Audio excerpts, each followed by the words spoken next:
We're gonna give Ethan a really hard time. He's gonna to edit this thing's gonna be such a. I'm gonna be so. Yeah, it's gonna be terrible once I try to. He's gonna be cursing us, especially me. He starts a sentence, he doesn't finish it. It sounds like it's going somewhere, but it never gets anywhere. He talks all out of order. I have no idea what I'm doing with this. He's mumbling when he shouldn't be mumbling. He's looking the wrong way. Anyway, I'm here with Stewart Wilson, owner of Personaland. We're here at the New York Public Library, and we're just here to talk about you, see what's going on, and so. First of all, what's it like being back in New York? How you doing?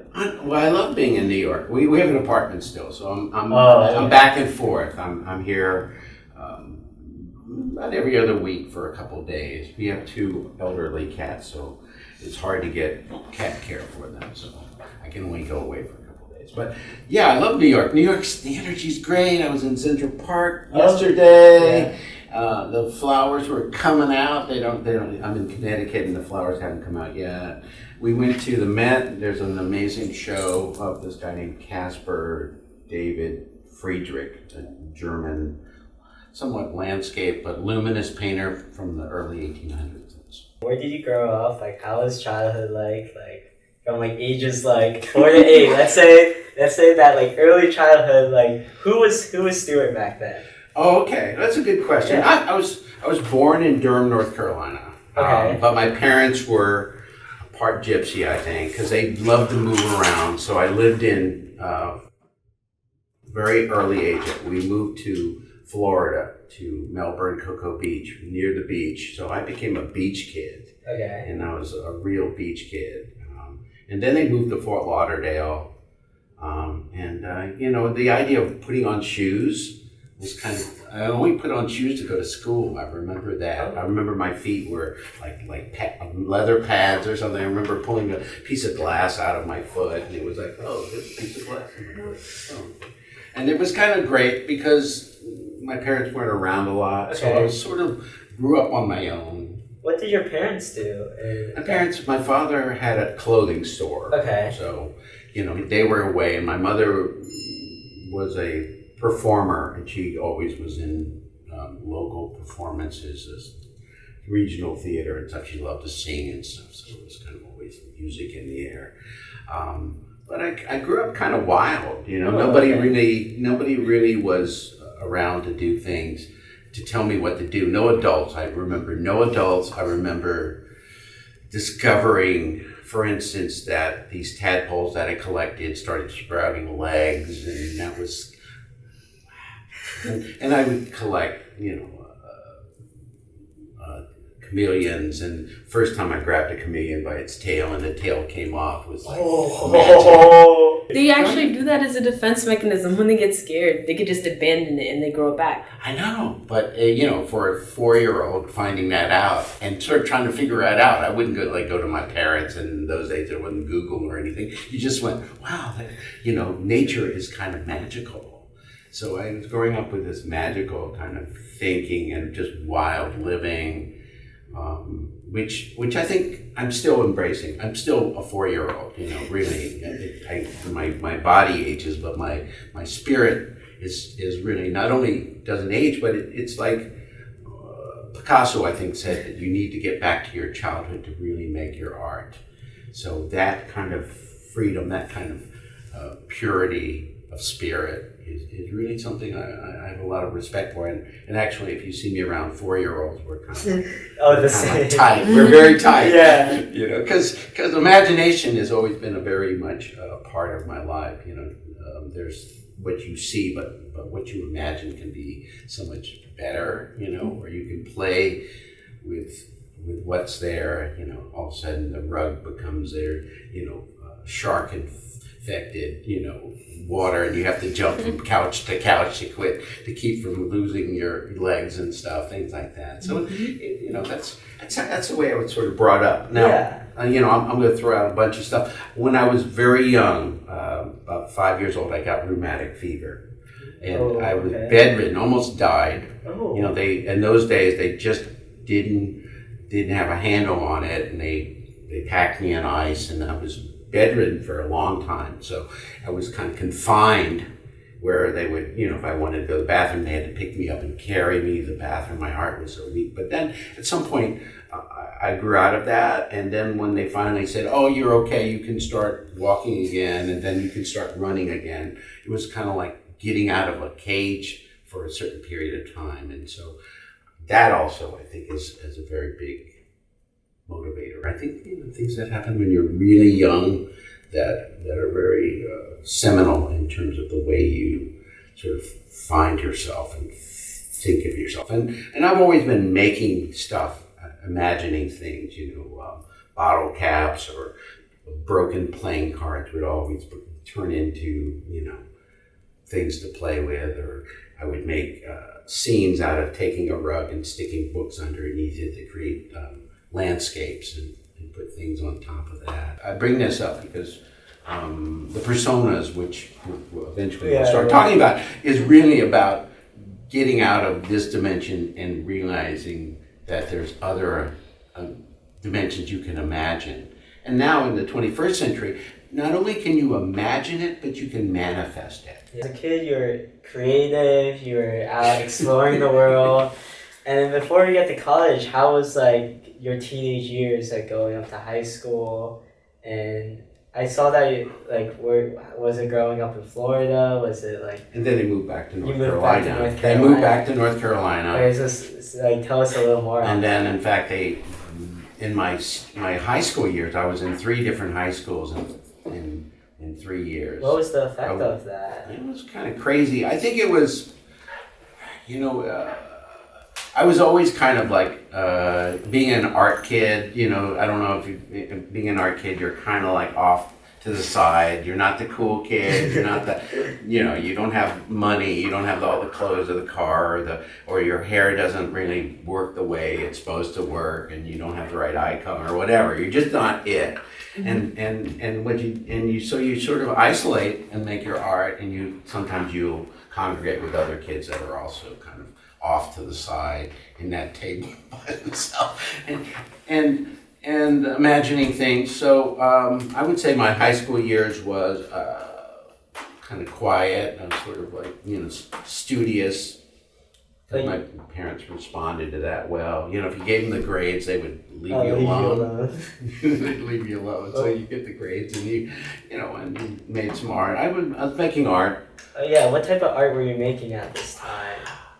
When did you start, and when did you? Well, I'd always been drawing and making stuff. As a little kid, I would make games. I'd create games with game boards and players and things, and I would make magazines. Were you interested in Dungeons and Dragons?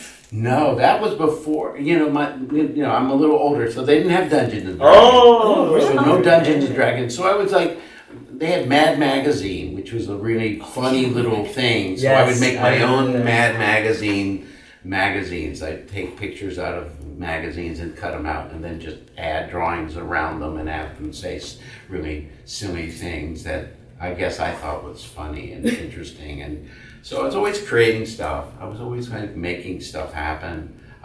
So 3 high schools in 3 years, was it was it rough, or it just was, It just was. In fact, what was funny about that was that, for instance, my 3rd high school, I went to this new city, a new high school as a senior. I knew nobody there, so I ran for office. Oh, I decided, okay, nobody knows who I am, so I ran for office, and I did all these sort of this was kind of a fancy school. I guess we were in a neighborhood that had some money, because they had us shoot these little videotapes of us promoting our work. I remember I did something really silly, and I think maybe they thought it was a little innuendo sexual, so they cut some of my speech out. But it was so funny to run for office. It just seemed so silly to run for office to people who didn't know who you were. That's the kind of thing. What year was this, just so we could contextualize?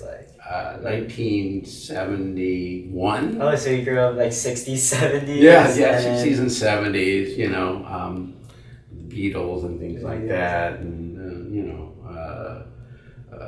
and then I got into a design school in college, in which I think I'm trying to be really kind of honest with you guys. I think I always wanted to be an artist, but my mom was really kind of into me being a professional. You know, it's most parents. They want you to have a good job, good paid job. Don't be an artist. You're not going to make any money. The artists are kind of like, you know, threadbare and stuff like that. Get a job. Be a doctor. Be a doctor. You know, my mom wanted me to be a doctor. I gave her the grades, so she said, "Oh, he could be a doctor. He could get straight A's. He can be a doctor." You know, but I went to design school because then I could be an architect. Now an architect. Yeah. So I was sort of in architecture for. It was actually design. You don't have to state your focus in design school until your third year. And you went to school in North Carolina. Yeah, right? North Carolina State. Yeah. What I really took from being in design school, which I really like and which I've used a lot even when I became a teacher, is the whole design process. Okay. You know, the idea that whenever you give yourself or somebody gives you a challenge, you want to look at that challenge and look at, for instance, what kind of resources do I have? Try to define the challenge as clearly as possible. What's your resources? What's your time frame? And then you ideate. You just kind of come up with any crazy idea. And the idea of the crazier the idea, the better. Never edit those ideas. Something that sounds totally ridiculous. You got to put all that stuff down because that's probably the one you're going to want. The first ideas are usually garbage. They're coming from, you know, what other people have told you is the answer. I love my first ideas. I think you do? Yeah, I do. Okay, well keep them, but just keep on ideating. Just take that first idea and jump and jump and jump and jump and jump, and then look at them all, and then see what's going on, and then try some of it out, prototype them, see how they run, and then sort of refine them. You know, sort of maybe flash them, beta test those prototypes with friends or something, or yourself a couple days later, and then refine it and then do it again. So anyway, that process, as well as the fact that the design school was very rigorous. It was like, I think they took like 100 students a year, and the first couple days they sat us up and said, listen, there's 100 of you here, but we expect by the end of the year there's only going to be 80 of you. So if you get a C in any class, you should figure that you don't belong here. And everyone just worked 24/7. Those people would be there all night working on their projects. And you know, if you came at the end of the project, which might be a 6-week project or more, and you had a little nothing, and somebody else had made this huge, somebody did like the Roman Colosseum with 3-dimensional things and everything was gorgeous. You gotta go, oh, I guess I didn't put in the time. So that kind of rigor, that kind of discipline, that kind of totally going into it, that's something I took with me. Even though at the end of 2 years I realized I didn't want to make structures for people. I was more interested in the people. I was more interested in the architecture of the human, not putting them into a space. So I decided to transfer it. I went to University of North Carolina, Chapel Hill. Yes. Which is a great school. The art school, I'm just throwing this all out. The art school didn't have the rigor. I was a little disappointed. I didn't go into art school initially because I was a coward. My mom was really on my case, so I transferred. I said, no, I'm not going to be an architect, Mom. I'm going to pre-med.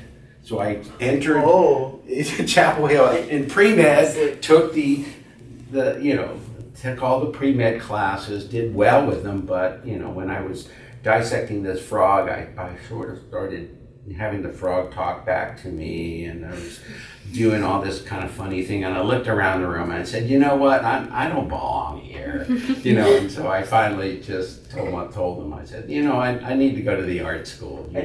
I do have a question. You spoke that your mom was a performer, yeah, which is like pretty much in the art, so do you know why she was kind of opposed on you being like a doctor instead of being like, oh, follow my footsteps, let's go pursue art together? Well, she was from Brooklyn, New York. She was from a rather, they were kind of, they grew up, in the 30s and stuff, and they had, she talked about when they didn't have anything to eat that day, they lived in kind of a funky Brooklyn neighborhood, and I think she was very pragmatic.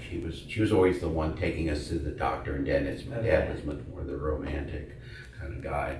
And so I think she just wanted me to have a good job, and she thought, well, he can do it, let him do it. Or put art on the side, you could do, art on the weekends kind of thing, But I didn't believe in that, really. I think you either do it or don't do it. So I got into art school, which was good, I mean, I think the good news is I met a couple of professors from North Philly who were there, some young guys, and I really glommed onto them and became their friends and stuff. And they were kind of into it. They were artists, as opposed to teacher artists. Was it also different, like in high school you were like in the corner doing your own art, and then now you're at this art school where everyone's pursuing similar things? Yeah, to some degree. I mean, I felt like at this, like I said, at design school, 24/7, the lights would be on. If you were out on a date driving by the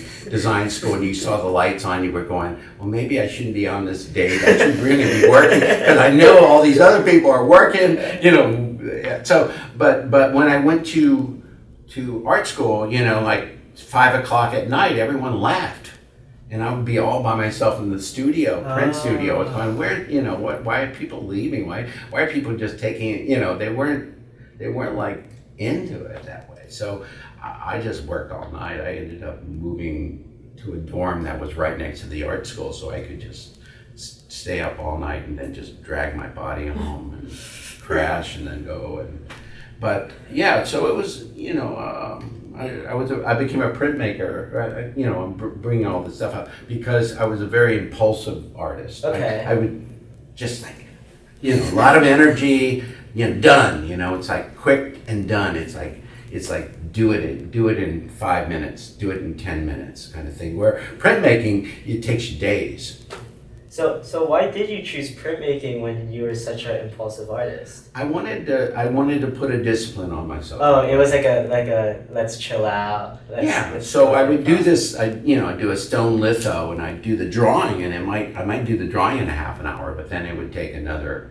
It'd take time to get the stone ready to print, and then it would seem like days to get the thing, etched and they prepped and do like a. What kinds of things would you depict in your drawings? Yes. They were kind of fanciful. They were really wild things. Actually, they were kind of Humans, or were they like creatures, like amalgamations of things? Both. Yeah, they were both. They were kind of like these kind of fantasy scenes, and then I started doing these what I call guerrilla prints, where I went to the grocery store and decided I'd print on a paper bags and stuff because it was a kind of like it was a certain rebellious nature, instead of it on a beautiful rag paper and this and that, it was like printing these like really kind of crude silk screens of gorillas on bags and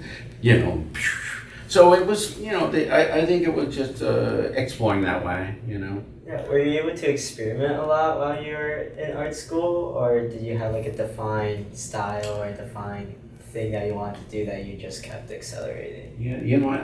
Yeah, these are great questions that I haven't been asked in a long time or ever. So I'm trying to think how experimental in terms of rejecting kind of the prissy way of dealing with printmaking and trying to push the envelope a little bit that way. I think that started happening when I was in art school, though.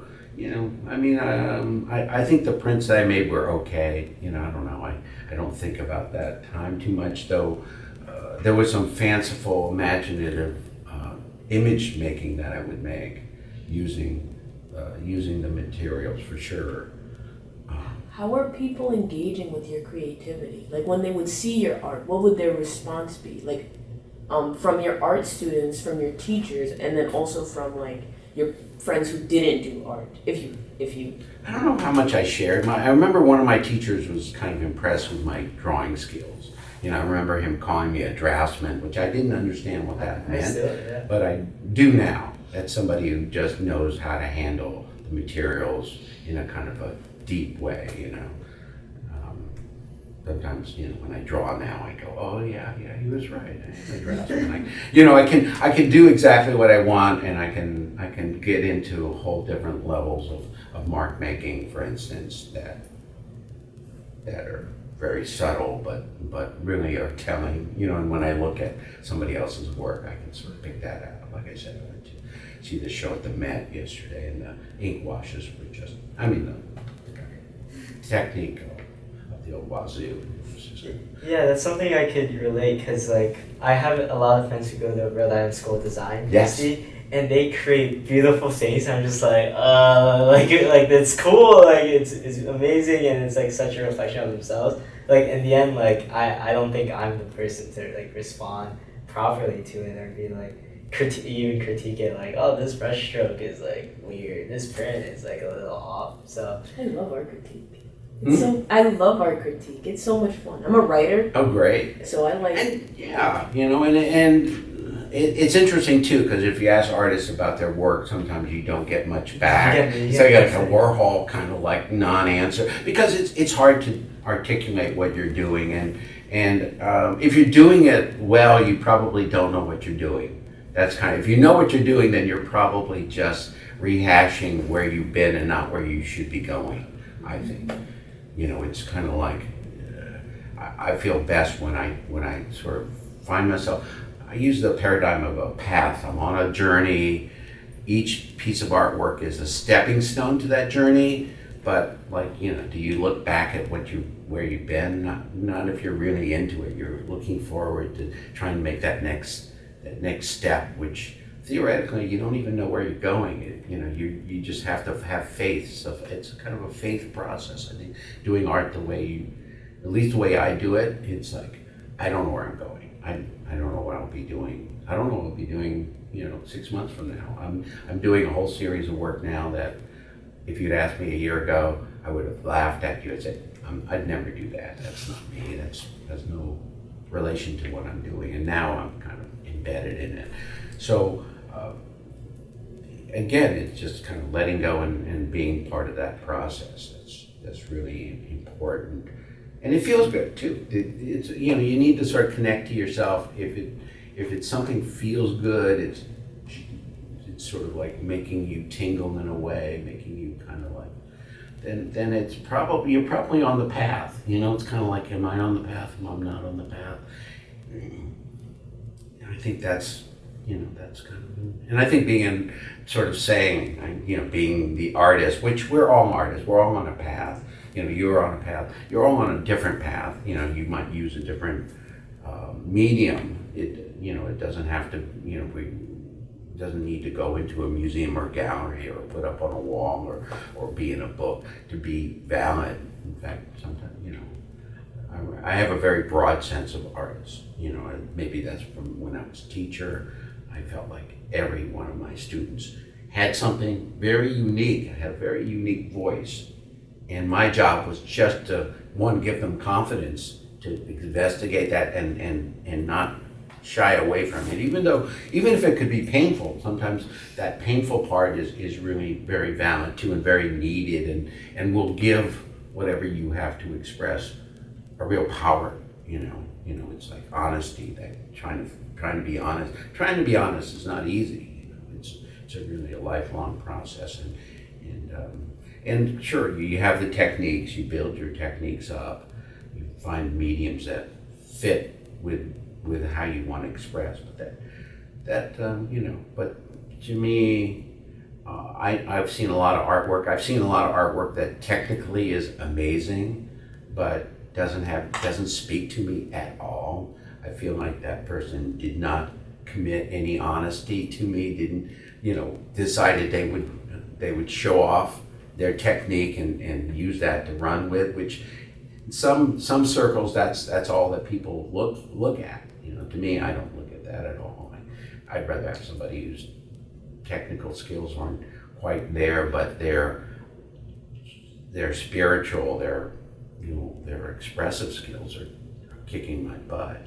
Mm-hmm. You know, see that sometimes in a lot of self-taught artists, a lot of you know. And in Persona, we have some of those in there, which you should investigate. There's some definitely amazing artists who are, some of them are deep on the spectrum, but because of that, they give us an insight into kind of worlds that we wouldn't have otherwise, and because of that, it's a very precious gift, and they seem very much courageous enough to like share it with us. So I think that's sort of veering it back to Personaland.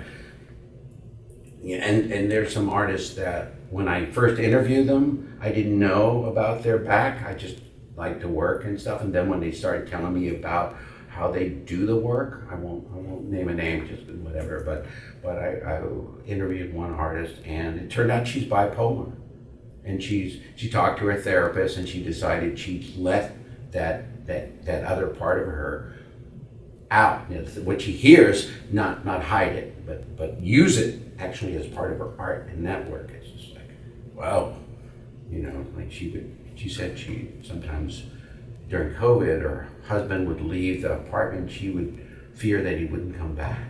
Oh. You know? Yeah. That's like, wow. Yeah. You know, she really felt that way. Yeah. She just thought, and then so things like that, and just, so whatever you have to work with, you know, whatever, you know, life, you know, you guys are in life, you're experiencing things, you know, use it, you know, and to find out how you can develop your own voice, which is a lifelong process. Yeah. So going back to when you transferred into med school, and I slipped out of med school, got into art school, then I graduated, and then You graduated as with an art degree. Yeah, Okay. I got a BA in art. And how are your parents feeling that you like teased them with the med school and then like went like? Well, my mom was really upset. I remember the night I sort of told them, Oh. and then my dad said, and God bless him, he said he you know, he put my mom on a pedestal. She was but at that moment he said, listen, he's got to do what he's got to do. You know, he got to, you know. He told her to back off, which he never usually said that. You know, she pretty much ruled things. She was pretty powerful. But so, you know, I get my degree. I go to a ride board because all of a sudden, you know, it's funny because my sister had moved to San Francisco, and I was thinking, well, where am I going to go now? I graduated school. What did your sister do? Well, she did a bunch of different jobs. Okay. She's an artist too. She's been in some shows. And so I was thinking, well, I could move to San Francisco or I could move to New York. I was just thinking, I can't stay in North Carolina at the time. It just didn't seem like a place to be. It didn't seem like there was really anything for me.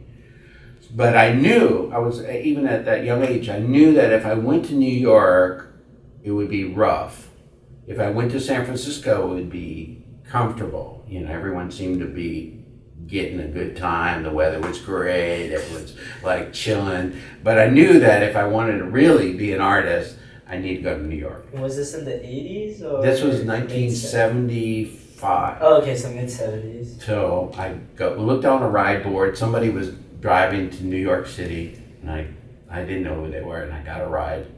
And I ended up staying with a friend of mine's brother who I'd never met. Oof. He lived right across from the Brooklyn Museum, in his I guess his aunt's house or something. His aunt had an apartment, one of these old pre-World War II. Anyway, so I moved there. Didn't know anybody. I had a little suitcase. You know, it's like, you know, dream.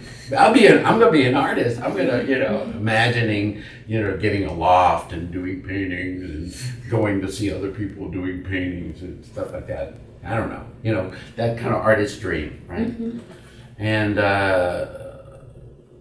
kicked around, squatted in a building on Broadway. What were you doing for money/work? Anything Anything? that was legal. I get to, you know, I remember, but I'd have two questions. What does it pay, and is it legal? Oh, okay. So if it was not paid enough and it was legal, then I would do it. It was like I was like prepping for prepping walls for paint crews and stuff like that. So I was it put the still tape over art that, so- related or? No, you know what? I did do some art-related stuff that was kind of fun. I worked for a display company, sort of doing their window displays, things like that. And I pretended to be an English Bobby, English policeman, once, you know, for weeks and stuff like that, which was kind of hilarious. Wait, what was the job? Was just for you to pretend to be? Yeah, Wait, was this for a museum exhibit? No, it was this just for fun. This was, you know, I got a friend of mine was working for an ad agency, and so I got in some jobs doing some AV work for them. They would do these big conferences for, like, at the time, one of their big clients was Pan American Airlines, which is no longer in existence. And in fact, at the, you know, Grand Central Station, right behind Grand Central Station, that used to be called the Pan Am building. Oh. They had that whole building right behind Grand Central. So I worked for them, did a bunch of AV jobs, and then they called me up and said, would you like to pretend to be an English Bobby, which is a policeman like in London with a big tall hat and the thing. And because they were, in 1977, they were honoring Queen Elizabeth's 25th Jubilee. She'd been reigned queen in 1952, so 25 years later. So they had these fake crown jewels of London. If you ever go to London, you should go see the crown jewels. They're really amazing in the tower. Anyway, they had these fake crown jewels in the lobby of the Pan Am building. They had this woman from Scotland who really sounded like she was from there, and they had me, who had a terrible English accent, who looked like he was a Bobby. I was supposed to be guarding them. That's why they were so precious. They had a guard, and so I had a lot of great adventures taking that costume out and walking around New York City pretending to be an You English do Bobby. look a little English. I can't believe that. Sorry, what does that mean? I don't know. But I get it. I can imagine it. Like, that's what I'm 100%. saying. Yeah, like if I'm the casting director, I see Stewart. What's he doing going in here now? Yeah. Better than what I can. It was bad. It was terrible accent, but people believed me. I would like walk around the park, and kids would come up and ask me if I was a real policeman, and all these people would ask me if I was a real policeman. And sometimes I'd say no, I'm just dressing. And sometimes I'd say I would, and then I'd be caught up in having to be that character. Anyway, so odd jobs. Yes. And I lived in a 100 square foot washroom for 4 years. Ooh. Which was before, you know, which was great. It was like What was tiny, but it was in one of the fanciest buildings now in Tribeca. Oh, what was the rent? First it was $40 a month, and then they raised it to $50. It was they were renting it as a storeroom because it was only, you know, but it had a sink and it had a skylight. Shower? It had no shower, but there was a shower down the street, down the hall, because a lot of artists were living in commercial spaces at that time. And so they converted one of the bathrooms into a shower. Okay, and another bathroom was, you know, kind of like, I don't know, but it was great. It was on, you know, I had a bank of windows. When I opened my door, there was a bank of windows with this Empire State Building, because I was on the 12th floor. Oh, wow. It was a building called the American Thread Building, which is right there just below Canal Street. So if you're ever walking around West Broadway, the very beginning of West Broadway, there's a little park. There's this big, beautiful Art Deco building with this huge iron fence, you know, as you come in the entranceway, and that's where very fancy people live there. Very fancy people. But back in 1976 or so, there were nobody living there but artists. And did you like being surrounded by all those artists in Tribeca? Yeah, we were all kind of poor. We were all kind of just chilling. We were kind of like doing our thing. We'd see each other work and stuff. It was fun. It was I was kind of doing a lot of radical stuff. Crashing shows, things like that. Yeah, what art were you practicing? Because you were doing all these odd jobs, what art were you still doing at the same time? Well, when I came to New York, like I said, actually, you know, it's so funny because I came to New York, and again, this is the first time I've really talked about this, is I came to New York, I wanted to be kind of famous artist, but I also was doing cartoons. So I thought, I'm going to make these cartoons. I remember going to show them off to some places. And so the art that I did, and this is kind of interesting because first art I really got into when I got to New York was I saw the stuff, all the garbage on the street, you know, like detritus and, you know, paper and cigarette wrappers and gum wrappers and little bits of this and that. And there was a German artist called Kurt Schwitters from the 40s, Schwitters, and he used to make art out of collages. He'd make collage. He was like the first kind of collage artist that would take paper and color things and just make these kind of art with that. So I was making all these collages out of little things I found in the street, and making these collages and photographing the ones that I did using the street. I would just take them and then assemble it around a structure in the street. So that was my first work, and I kept journals. I've been keeping a journal since 1975 consistently. So I have like 300 journals or whatever. Do you read through them, or do you just? I don't go back on them too much, Okay. but they're kind of like I'm working on one now, and a lot of my art sometimes is in my journals. It's kind of like, you know, it's kind of interesting to keep a journal like that, or a sketchbook, whatever you want to call it. A journal, if it's you know, more writing, and a sketchbook if it's more images, maybe, I don't know. But an interesting, well, I did this. Well, it's so funny. I did this. You know, I'm kind of interested in concept very much. You know, as a conception, the concept. So there was a big blackout in New York that happened in 76, 77, where all the lights were turned off, everything was turned off, the whole city just got shut down. People were in the street directing traffic and stuff. It was kind of magical because, you know, you know, everyone relied on electricity so much, and then when there was absolutely no electricity, the place just looked differently. You know, at night it would just be all dark and stuff. And so I did this piece where I claimed that I had taken the electricity away as an art piece, and so I had this whole thing that I put together, saying that it was my thing. And then I went to this alternative art space when they were having an opening, and I set up in the hallway right in front of their opening, and sort of set up a little booth to claim that I had started their blackout artwork. That there was a reduction installation. I was installing a piece by reducing something major. Oh, I see. Yeah, it's conceptual. It's kind of cute. After that, which I called the Whiteout series, where I guess I was just upset with my phone bill. And I looked at the bill and I said, well, what if I took some correction fluid and I just whited it out and turned it into a blank piece of paper? So I started whiting out things. That I took my Social Security card and I blanked that out. Took my diploma, I blanked that out. Oh my God. Wait, like the actual. So you take, you know, because some of it had a little color to it, so you'd have to sort of match the color. So I used wash and white and correction fluid. And so the funny part was, I thought, well, who would need a diploma? You know, you don't need a diploma to do anything. So I got an offer to work for the state of New York Department of Labor, because I'd go to them and ask them if they had a job. I would just take whatever they had. And I did a bunch of odd jobs for them. And then they said, oh, you know, you need a diploma.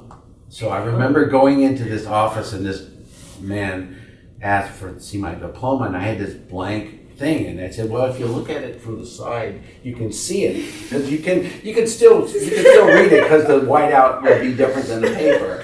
And for some reason he did not freak out. For some reason he did not freak out. Okay. Maybe I told him it's an art piece. I had to do that. So I ended up writing out a lot. Social Money. Security. I had a dollar bill that I sort of turned into like a pale green sheet of rectangle, things like that. And Columbus landing in America. I found this old history book, and so I got rid of Columbus and the boats and just had the Native Americans on the beach. And I figured, wouldn't that be nice if they Needed correction. No, and you're ahead of your time with that one. Yeah, that was, it was just kind of a series. And the reason I bring this up to you is that then, I think what it was I realized this dream of being an artist, that dream that I came in the suitcase, that was not going to work. It's like, I just realized, because I started crashing some art openings and I ran into some of the giants of the art world, and they didn't seem very happy at all. Oh. They were all kind of like, and I said, I don't want to be these people. I don't want this. This isn't for me. It's funny, you have a dream, but then you should be aware of the fact that maybe that dream it's just a dream, and then the reality, you need to change direction. It's almost like I thought I was going to be an architect. I didn't want to be. All of a sudden I fell on, oh no, this isn't right. You need to change direction. So, and I bring this up because then I took a trip out west, knowing that the building was going to go, that I was going to lose my washroom. I love my washroom. I love that, but I knew that real estate was closing in. They had named, I remember the New York Times had named the area that I was living in Tribeca. It wasn't called Tribeca. Oh, what was it called? I don't know. It didn't have a name. Oh, okay. It was just kind of like a lot of empty commercial spaces below Canal Street. There was just, an artist had just occupied it because it was cheap. We always had to go where marginally we could go. There was no facilities. If you wanted to go to the grocery store or laundromat, you'd have to walk like 8-10 blocks, to get anything, because it was a desert. There were a few bars that accommodated our drinking habits. Otherwise, that was pretty much it. And so I went out west on a trip, knowing that when I came back, there would probably be an eviction notice, and there was. And that I needed to change direction in a serious way, but I didn't know how and why and whatever. And then I was living in my uncle's basement way out in Brooklyn near Coney Island, and it just came to me, I needed to sort of refashion who I was. And so it came to me that I needed to just make these little figures of humans, and using and the first ones were very crude. They used little bits of wire and things and bits of this, and I started making these little figures, and I didn't know why I was making them. And again, it was okay, it felt right. And I said, okay, is this art? No, I didn't think it was art. I thought it was therapy more than anything. I was sort of rebuilding myself with these figures. And I think one thing some part of me was realizing what I was doing was connecting this part, because when you go to school and stuff, what happens is, when you're a little kid, everything's just like, alive. You can dance, you can sing, you can play. You're kind of your feelings are there. But then you go to school and they tell you to sit down and shut up and learn things. So everything gets caught up in here, and then all this gets shut down, You sort of get cut off, what they call cut off at the neck. And you don't realize it. And then I just realized that I needed to get reconnected. And these figures were not from here, they were from here. And I needed to be intuitive, I needed to let go. It was a let go process, make these things. And I made one and it felt good, so I made another one. And there was some part of me that said, how many are we going to have to make? I said, well, I don't know. I'll make a few until I don't have to make them anymore. So I made another one, and then I started wandering around and seeing all these bits of colored plastic and things, and said, well, maybe I'll just wrap them with the plastic instead of just wire or gauze. And so I started doing that, and then ran into some fashion designers, and they said, oh, I've got a lot of little scraps. Would you like some fabric? So I had the fabric, started making them. At some point I showed them to some friends of mine, and they said, oh, these are great, maybe you can sell them. I said, really? So I went to some shops, and lo and behold, they loved them, and I started to sell them. But I went to this like shop that was my favorite shop in New York was called Fiorucci. It was right near Bloomingdale's. It was an Italian design store, and everything was just Italian, really the best Italian. It was so cool. It was such a cool, the way they displayed. They had these really cool bags. I mean, I just loved their bags. It was like the first time I saw somebody making art with a bag and things like that. So I went to them, and they ordered some, which was kind of a shock. Oh. But then when I went to see them, they were kind of lying on a display case. They looked kind of dead. And I said, you know what, I need to put them in a box. I need to get them to stand up. Put them in a box. And then I thought, well, maybe I should give a picture of them so that people would have a picture of them. And I started numbering them and signing the paper, put in a little box, a little magnifying lens, because they were only this big, but you could wear them. They were like wearable little figures, little people, like this guy. Yeah. So I started numbering them. I think I started with 25 because of the first 24 I never lit out. And then I started business. All of a sudden people wanted them, and then I did trade shows, and I ended up selling, long story short, over 31,000 of them. Like some magazines, like some catalogs like Neiman Marcus, which is a big department store. Their catalogs used to be the kind of the best catalog was Neiman Marcus catalog. It's like famous for being kind of, you could buy everything from something small to like a yacht. You could buy a yacht. Anyway, I was in their catalog a couple years in a row. And So was it just you making all of these, or? yeah, none, but I started hiring people to help clean them up and Yeah. package them and stuff like that. So the personas, see, the thing is, sometimes your art makes you, I felt like the art was making me more than I was making the art. And that I wasn't actually making them, but more like being the medium for it. The art was being channeled through me. That the more I just let go, the better. The less I sort of put myself into it, the worse it would be. So I just have a big pile of fabric, and just get this, do this, and see that, and just sort of let it happen. And not get precious. Thing about, I guess I was like most artists, everything I made was so precious, I wouldn't want to let go of it. But this was opposite. I had to let go of them. So I made 31,000 pieces. I probably have, 30 or 40 of that. Everything else is gone. Have you named them? Have you named them? They have numbers, and I kept a record of each one. I started using the Xerox machines were good. They were optical Xerox machines, so you could actually put the figures down on the machine and put some cotton behind it, and you'd make a print of it.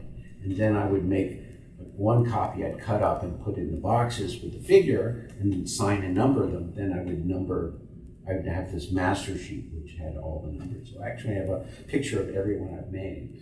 Oh, Just like kind of, an yeah, earring, too. it's like this big, whatever. But and then I started making other things, because I'd go to these trade shows and somebody would say, "Oh, I love these little figures. Do you make horses?" And I go, "I don't make horses, but you want to order a dozen horses, I'll make them." And so that's then I started making horses. And How much were you selling these for? I think they were first sold they were probably retailing around $25. And what year's money was this? This is like 1980, 80s money. 81, something like that. Because the money, I started making some money with them. I had a day job, I had another job, but I also was supplementing my income with them for the beginning, but until they got to be bigger, and then that became my only job. But I bring this up only because I needed a place to live. I was living in my uncle's basement, but way out in Brooklyn, and I didn't want to live way out in Brooklyn. It was like more than an hour subway ride out there at Coney Island. It was Avenue X. It wasn't quite. It was more closer to Brighton Beach. But anyway, so I'm looking around for a place to live. I went all over everywhere. I went everywhere. I looked at. They used to rent office spaces down near Wall Street. Some artists were living in empty office spaces. I looked all the way in Washington Heights. I looked at Hell's Kitchen. And was walking down Mott Street in whatever you call now. They call that Nolita now, but it was part Chinatown. Yeah, we call it. It was Little Italy. Anyway, and I found a storefront. This guy wanted that there was an empty storefront that was in terrible shape. That's the artist thing. You always get a piece of junk and you fix it up, and that's how they do. So anyway, I couldn't afford it just with my day job, but with the personas, all of a sudden it was like I had enough money to get the rent. So I fixed it up. We had to redo the plumbing. We had to do the electricity. We had to put up the walls. We do everything. So I turned it back of the place into living quarters. Put in a bathtub and bathroom, and bathtub and the kitchen areas, all that stuff. And I thought I'd do my artwork in the front, this and thing. But I started looking around. People would come by, and I put things in the window. And I don't know what it is, but I just felt like, well, I could put up a shoji screen between the front and the back, and live in the back, and turn the front half over to as a gallery. So we started this nonprofit called Public Image, because back in 1981, there were a lot of young artists, but there were no places to exhibit. Absolutely nobody was interested in young artists, emerging artists. They're more interested now, but they weren't. So I said, okay, we'll do what we do with Personaland. We'll put out a theme, invite everybody to just come bring their work. We'll put it up floor to ceiling, and we'll have an opening and make a space out of it, make a community space. And we did that. We were there until they tripled the rent, and we had to leave. But we had 3 years there, and then we moved the gallery over to the East Village, between A and B, and that was my first sort of nonprofit art space and stuff like that. And I feel like it was because of the personas, because they were kind of guiding me that this whole social thing, this whole spiritual thing was really being channeled through me. Even though maybe you could say, oh yeah, well that's just who you are and you're just using them, and that's fine. Whatever you want to package it, I always feel like they're leading me. They're kind of from another dimension. I always put in the back. Personas they're friendly. They're friendly people from another dimension, here for peaceful purposes, or they're rapt representatives from another dimension here for peaceful purposes. That's what I put on the back of each one of the so if you got a little persona box, that's what's said in the back with my signature and my address. So you could write me or whatever. I was really kind of like, okay, you can send me a note if you want, and then on the front I would hand signed it with the number. I never gave them a name because I felt like, well, maybe people who own them, they would give them a name, and I didn't want to impose a name that whoever, if it's your persona, then you name it, you embody yourself to it. That was the idea. Anyway, so I had the gallery for a while, and then we lost the gallery, and then I sort of expanded my business to the point where I had 5 or 6 people working for me, and we were doing, we were selling all over the country, personas, And then you transitioned to becoming a teacher, or not yet? Well, not yet. Though I did work, and again, this gets a little back and forth. Is that I did work as an artist in residence in the New York City public schools for a number of years. What was that job? There was a program called Studio in a School, which is still in operation, which is pretty amazing because we think of New York City as a kind of center of culture, and of course it fosters culture and art and things like that. But what I discovered was back in the late 60s, the city had a big financial crisis, and the mayor decided the way to relieve it was to cut budgets, and they cut the education budget, and they basically went to all the New York City elementary schools and said, listen, we're going to need to cut the cluster teachers out of your school. You can keep one. Do you want a science cluster, a math, a music cluster, or an art cluster teacher? And they also science, of course. So New York City, the center of everything, had no art teachers. They weren't teaching art in the New York City public schools. So this wonderful woman, Agnes Gund, who's she's on the emeritus board of Museum of Modern Art, and amazing human being who she called up Romare Beard and Roy Lichtenstein and said, listen, join my board. We're going to start a nonprofit where we're going to raise money and we're going to put an artist in each one of these schools to help, to do art project and actually teach the teachers as well, so that theoretically they could leave and go to another school and the the teachers would have some art classes that they'd learn how to use. But anyway, so I worked there for a number of years in Douglas and Queens and some other gigs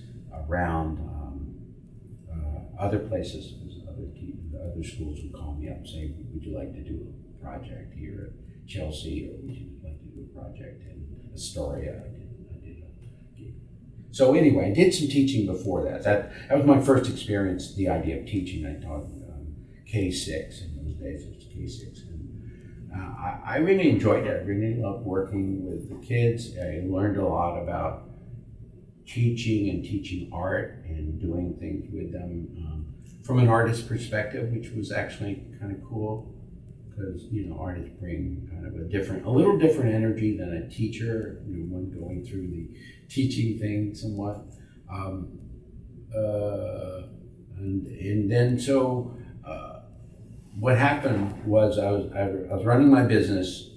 It got fairly large size, but two things were happening. One, I noticed that the economy was starting to go a little south, and that I could see that my business was going to end up getting reduced. So instead of having all these people working for me and having us fire them, I sort of just slowly cut my business down. And also I felt like I needed to get out of New York City, that I needed to be around trees a little more. How old were you when I did that? Probably in my 30s, my late 30s, by then. I said, I really need I need to change my geography. I need to get back into nature more. New York City's great. I've been there for a long time. I really enjoyed it. But sometimes you just have to make a move. And my lease was ending, and the landlord wanted triple the rent, which is a New York City thing. You have a commercial rent, it's all up in the air, and then they think, oh, I can make more money, whatever. So right at that moment, a friend of mine said, oh, I have a place in Connecticut, Northwest Connecticut. We're not going to be there. I would charge you the same as your rent if you took over my place up there and took, made the place nice and stuff like that. And there was an artist. The property was formerly owned by an artist, so there was actually an artist studio there. So I ended up moving to Connecticut for the most part. We still have an apartment, and my wife's been off and on there. But I was pretty much relocating my business, a very small version of it, in Connecticut, and then I just decided I had enough doing the business. Business is business. I have a question on that. When you were building the business, do you feel like you're less I feel like when you're just starting, you're like, I'm the artist, I'm making all the art. Yeah. Then you develop a business, and it feels like as you go higher and higher up, you're like, wait, I'm doing less of the thing I originally wanted to do, even though I'm feeling this. So what were the thoughts on that? Ethan, that's a great question, because that's exactly how I felt when I was sitting in these convention centers getting orders from these stores around the country. I was thinking, I don't want to be in this box. I don't want to be in this room. It's beautiful outside. I'm done. At some point, when you first start doing something, it's kind of fun. It's novel. It's new. It's exciting. Oh wow, But after a while, it's like, no, it's not exciting. It's business. You know? And I decided I really wanted to get away, and so I and that's why I just shrunk it out. And then I needed a new thing, so I decided to get my teaching certification and become a teacher. Now I'm in Connecticut, and I become a teacher. I tell you, I kind of lucked out. I mean, everything works for some reason. Maybe it's just me, but I think everything works for the best. So I'm doing the teaching. You have to do student teaching to get your certification. I'm assuming they're going to put me in a grade school. I'm really great. I know grade school kids. I've done it. No, they put me in the high school. I'm going, wait a minute. I don't know these kids. I don't know that age group. They don't know me. I don't particularly have any connection with them. They're not going to like me. I'm not going to like them. But I don't have a choice. They think, okay, you're going to work with these high school kids. And lo and behold, we really hit it off. It was great. And what was more, my mentor, the person that's supposed to be observing you, was working in the school system, and a friend of hers was leaving her high school art teaching job. And basically, he said, I know the perfect person for this job. So I moved, I got my certification and then got a job teaching high school and in this school. And I loved it. It was great.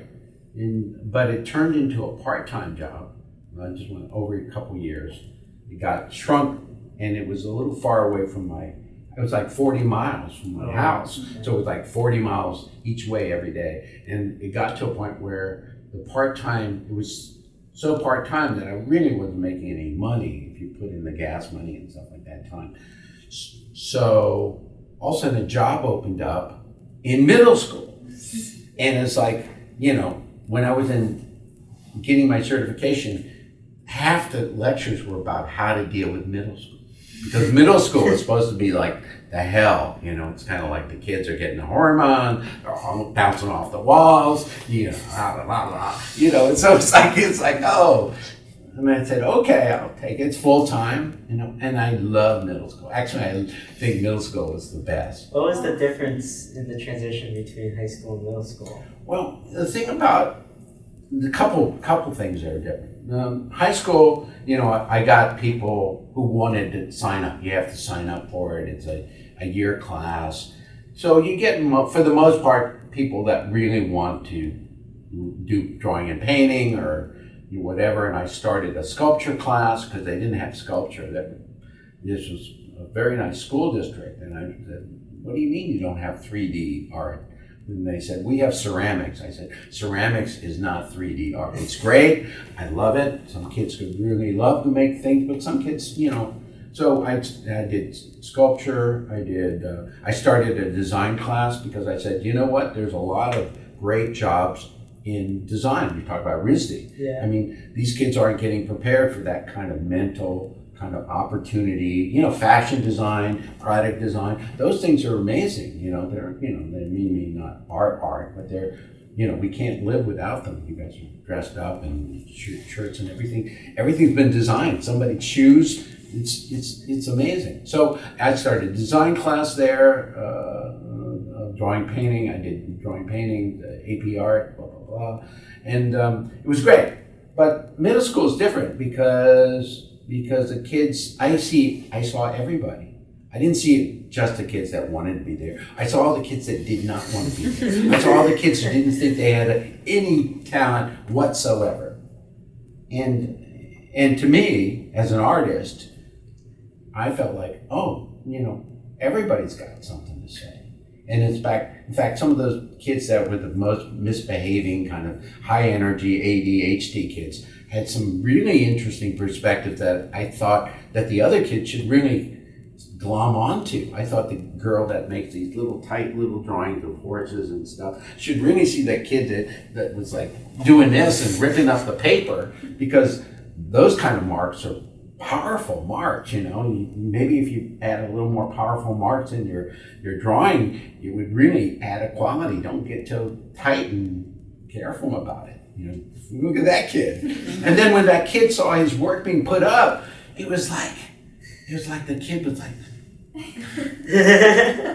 You know, they never had anything put up. They never had anything. They probably never had anybody say anything nice about them except maybe playing sports or something. You know, and it was just kind of great to just see them light up like that. And, you know, in a way, as an artist, some of those kids are the ones that will probably go on to make amazing artwork if they finally figure out that just because nobody's really acknowledging it, they don't have anything to say, and because that passion, you know, that energy is great. So anyway, that was a gift. That was a gift for me because I was forced, you know, to move from trying to teach people that wanted to be there to teaching everybody, which is a little different. You have to really approach things differently. You have to sort of, you know, lower it or whatever. You know, you have to give them challenges a little differently and stuff. But it was gifts. I mean, I think life's filled with gifts if you're smart enough to acknowledge the gifts, if you know what I mean. You know what I mean? It's like, you know, there's a lot of crappy things, a lot of things that can bring you down, and a lot of negative stuff. But there's a lot of gifts too. So if you choose to look at the gifts, then you're going to have a much better day. You're going to be much more kind of positive about the future than if you're like focusing on all the kind of things that are trying to drag you down. So were you still creating your own art at this time, or were you focused solely on? That's a good question. I quit making personas for quite a while. Okay. You know, I made the personas, then I didn't make the personas. Yeah. Trying to think what I was doing. You know, this. I'm just being really fresh with you right now. I started. You know, I started doing some drawings. I'm trying to think. You know, for the last maybe 5 or 6 years, I've been doing a lot of drawings. I've been playing with the idea of cartoon. The idea of a cartoon as an art medium. You know, the idea of, you know, as a visual person, I've always been very visual, but words have always been a little bit daunting for me. You know, maybe I was a little dyslexic. I remember having a hard time reading, and I would always be freaked out because when I was in grade school, they'd make you stand up and read the next paragraph or something. And so I would like count how many people were ahead and try to read ahead to my paragraph because I didn't want to get up and screw it up, which I usually did because I was, one, nervous, and two, sometimes hard to just see what the words were saying to me. So the idea of really coming to terms with words and embracing them and sort of seeing the beauty and the challenge of words, they're really as abstract and as dimensional as any image you could make, really. Just like music. And so I thought, well, why don't I try to merge the two and have them create a kind of an art form that has equal balance between the image and word. Cartoon, even though we tend to, you know, sort of see it as a lower form of art, it's really kind of powerful. So I started making these cartoons about different things, and that's a chance to draw. So I got back into drawing, and I've been building that up. But I started making personas again. I've made about 200 personas, and I'm gonna make some more, and they're kind of cool. I like them. They're different. They're grown, you know.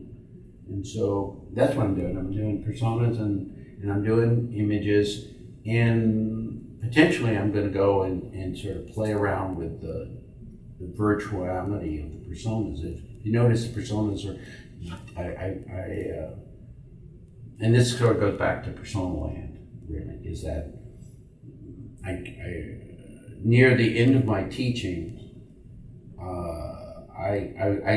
again, another gift of going to middle school is they gave me a class called Art Technology, which they hadn't developed. They just had the title Art Technology. But when I took it over, it looked like they were just doing watercolor paintings in it. They weren't really doing much technology, and they didn't have much technology to do it with. The computers were like really old and cranky. They had no other equipment, blah, blah, blah, blah. So I started trying to develop what that would mean. You know, how can I get these young people prepared for the opportunities using technology, which is their world, right?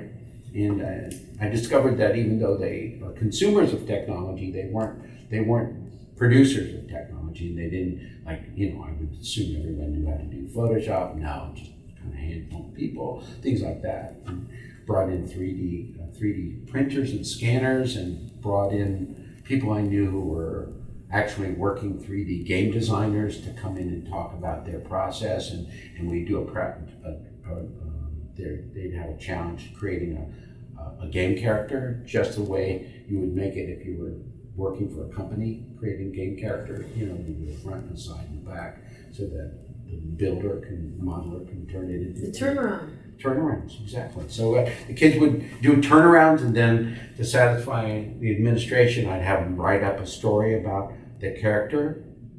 So we'd be writing, we'd be like imagining, and then some of the kids got together and they would have characters and the same thing. So they were creating these kind of game characters.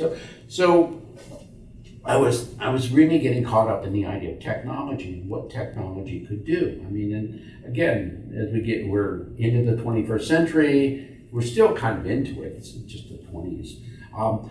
I gave myself a challenge, a question, and it's like, well, okay, what can I do in the 21st century that I couldn't do in the 20s as an artist?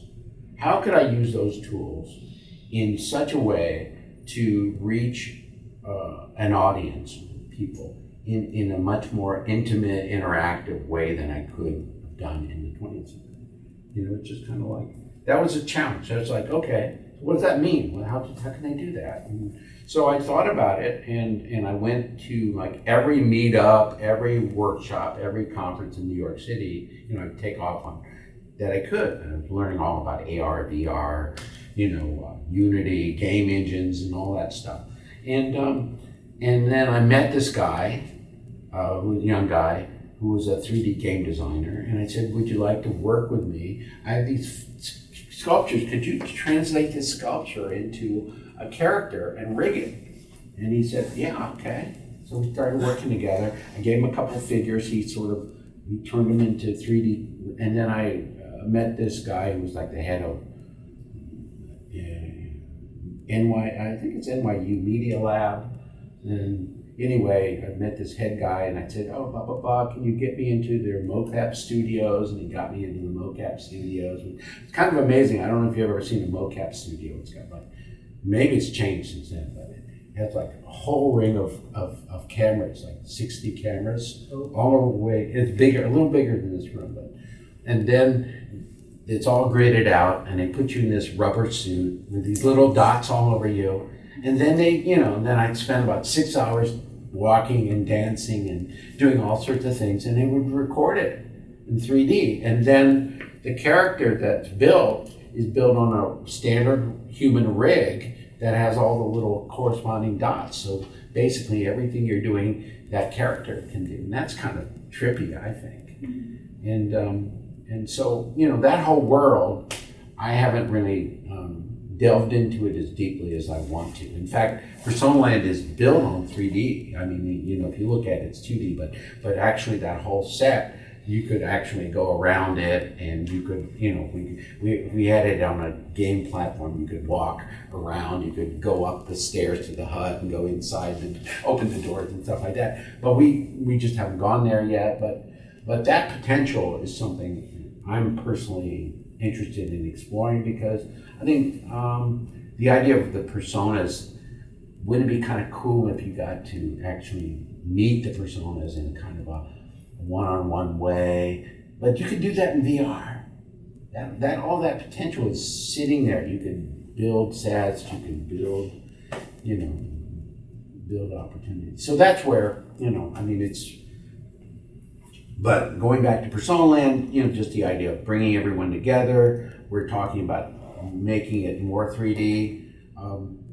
Part of the thing is, back when I launched it in 2018, one, we didn't have any money to spend, because I looked at what it would cost to program it in 3D, and the guy, a friend of mine who's a really sweet man, gave me a lowball figure which was way over my head. I said, no, I can't reach that. And in a way, the networks and all that was, what we can do on our phones now, 2018 we couldn't do half that stuff. It'd be really slow. You'd be sitting there watching the ball go around or something.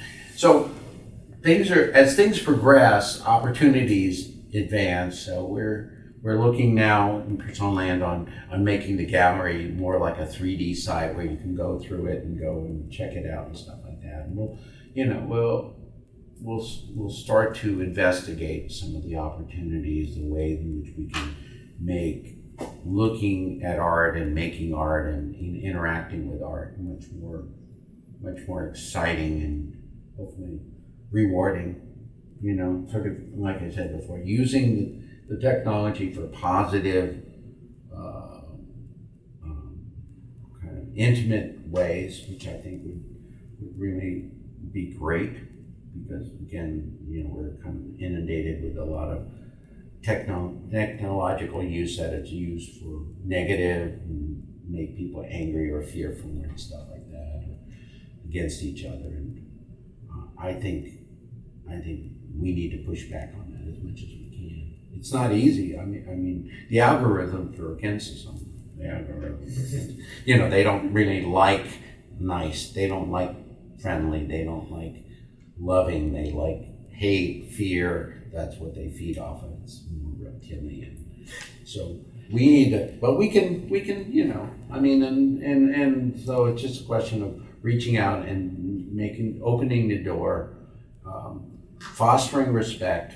I believe everyone and that was one of my keys to teaching. I think teaching was okay for me because I always walked in the classroom, tried to respect every student in there, and tried not to, do this kind of like sitting behind a pedestal and telling them what to do kind of thing. And I think for the most part, people respond well to that. Yeah. People, I want to get respect, I want to give respect. And when we create that environment of respect and welcome and interest and stuff, good things happen. I think, we really want to move to a place where we can make kind of like positive expression. Arts, everyone's an artist. Everyone expresses. We all express. Sometimes our expressions turn into a painting. Sometimes it turns into writing. Sometimes it turns into a great meal or an amazing garden. It doesn't matter, really. It's the love is there, ideally, in every one of those things. And if we express with love, then it's going to be good. So you talked about like how global Personaland is and like breaking down those borders. Yeah. You want to speak a little more on that? Yeah, I tell you, this is my third nonprofit. I haven't gotten paid a penny in any of them. It's not like I got a salary from it and I don't expect a salary. Sometimes you do things not for the money. Honestly, the best stuff you get, it usually doesn't have anything to do with current money, So meeting people, I've actually feel like I have some friends now from Nigeria. If I would go to Nigeria, I've got a couple of dear friends who, I'd love to connect. I have this friend of mine in Brisbane, Australia now. You know what I mean? It's kind of like we meet, we talk, we get together on Zoom and stuff. It just, it's kind of amazing. I mean, I think so. The global quality of it, I think, is kind of a really main part. Again, in terms of technology, that's one of the opportunities of the 21st century, is that boundaries like that just aren't really that strong. In fact, in terms of sharing your work, uploading, as long as you got a internet connection, your upload out of Lagos, Nigeria is probably as good as mine out of New Hartford, Connecticut, and it all goes in the same place. It all kind of like becomes this happy thing. We'd like to get more. Maybe we need to get more Spanish speaking into the. There's some places we need to go. Language wise, I think we have some artists from South America, but we don't have a lot. We have 67 countries covered now, but we don't have Chile, we don't have, and I go, I'm sure there's some wonderful people who we'd like to connect to. We need to we need to just reach out. I want to, I don't know how many countries there are in the world that can reach us. A few countries we can't connect with because they won't let us, like North Korea and other places. Maybe China anymore. We have an artist from Hong Kong, but, because of restrictions. But otherwise, we'd like to have art from every country. Is it all you reaching out to all of the artists? Well, I've done a lot of it through LinkedIn, which is really funny because it's kind of a clunky business platform, but it actually does sort of connect you to artists from around the world really well, because you can see where they're from and you can just say, hey, you want to connect? And they go, then they say, connect. And you go, hey, would you like to be in the next show? And some say, yeah, okay, you're in the show. Yeah, just speak to me more about the relationship between Personaland and the artist. Like, what are you providing? What is the artist providing in terms of art? And like, how is that structured? And, I think that's a good question. That's a really important question, Ethan, because really, I'm here being filmed, but, the more I'm not filmed, the better. The more you film some of the other people would make me happier in a way, because they would appreciate it a lot. But, we're really trying to create an artist-run organization, which in the art world or nonprofit art world is kind of a rarity, really. If you look at a lot of these nonprofits or art places, they're usually run by, not really lovely people, but they're from a corporate background or this and that and the other. The artists are sometimes the beneficiaries, or sometimes the in the product, the content, or a friend of mine used to call the content creators, but they're not being asked to design the shows or ask what shows should happen or ask what kind of services can be rendered and stuff. So we're different. We've built a structure where we have an active core artist group that meets every other month, and we ask them to focus on artist issues. So, and we also, our themes for this year and themes for last year came from that artist group, and everybody who participated in the show got a survey, which had a voting thing where they got to vote for their 3 favorite shows. We come up with, the core group helped us sort of bring it down to a sizable group, maybe 15 to 20 ideas. But then everyone gets to vote, and then there's also an other list, so if somebody has a great idea that's not listed on the 20, they could submit that. And then we get together again, and we basically decide the shows by vote, by what people thought should be the shows. So we've really tried to turn the power over to the artist, and we think our key will be to try to provide artist services that are real and that are needed. We're asking artists, well, what can we do for you? And again, we're doing this fundraiser, but we'll be, trying to reach out to expand this Personaland to be a more effective operation. Sometimes it requires a little bit of funding, and, so we're really adjusting the site. The look of the site will be adjusted, as well as adding new services to really try to better serve the artist population, which is tough. I mean, being an artist, my mom was right. It's it's tough. You're not going to get the respect in terms of the community that you feel like sometimes you deserve, or you actually do deserve.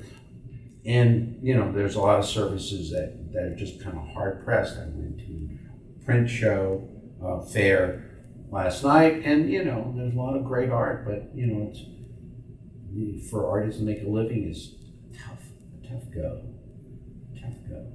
And we're getting into a thing where now AI, people can feel like they can just type in a couple things, make something that looks good, and call it a day. And then this artist who's dedicated their life developing their voice and stuff is, if you want to give me, I'll give you $1 for that, $5, because I can get it for that, but we lose something when we do that, though. We lose, we really do need,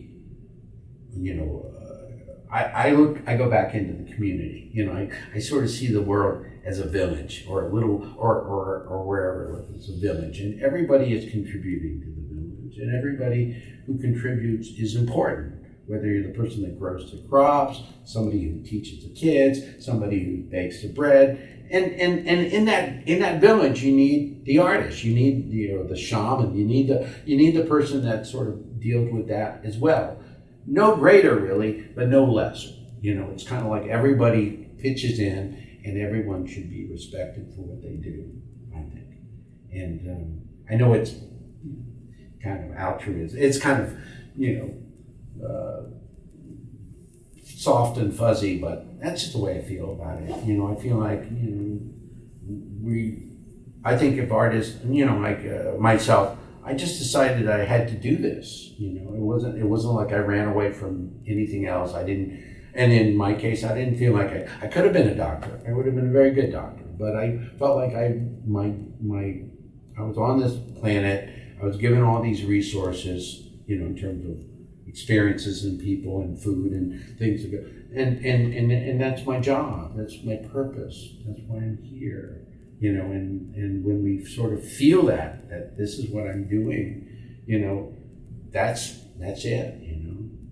There's a lot of different things you can do. Nurse, my friend's wife has been a nurse practitioner for years and years. And she's a lovely human being, and she gives and she cares. We couldn't do without that. We need people to populate our society like that. When we can do that, then everything just works. When we don't do that, then it doesn't matter how much money you have, it's still going to be like bad news, I think. All right. Why'd you choose the name Personas? When did that come to you? It came to me that my persona is like person, but not person.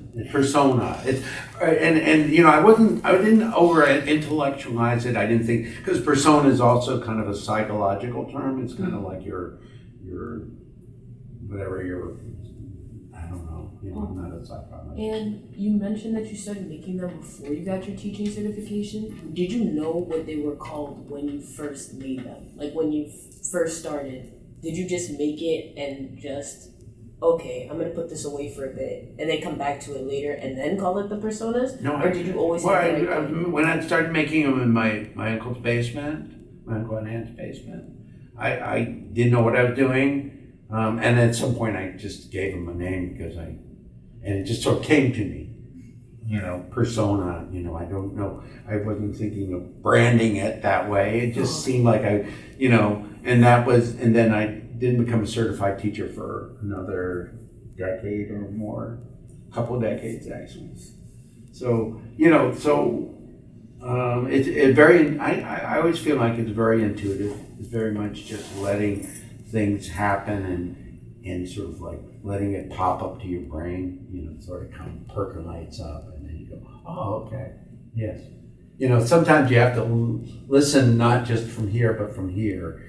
And I feel like, we're not just physical, we're not just mental, but we're also spiritual. There's a spirit, there's a connectivity, there's a beyond us. That's what the personas, they're always beyond us. They're kind of everything that we can't see and feel and taste and touch.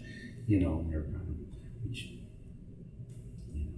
I'm sort of manifesting them in these forms, but they're just a manifestation of something else. And what I discovered later on, is that there are people around the world that have been doing this for millennia.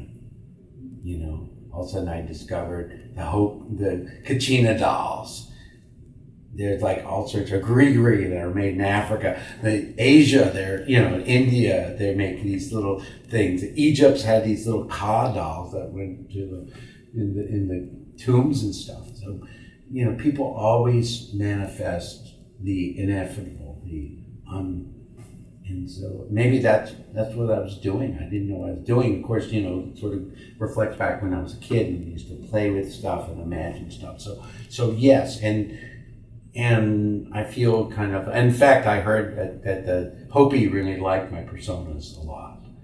because I sold to a shop in Santa Fe, and they would come in and see them and stuff. But they're not Kachina dolls. They they sort of resemble them on some vague notion, but they're not, because my culture, what I grew up with, was comic books and cartoons and stuff, and their background is different. All right, I think we're good. We're great. We're great. I think this is great. I love that. Yeah. You want to take a little walk around? Yeah, we'll take a walk around. Yeah. And then we can And then go chill. Yeah.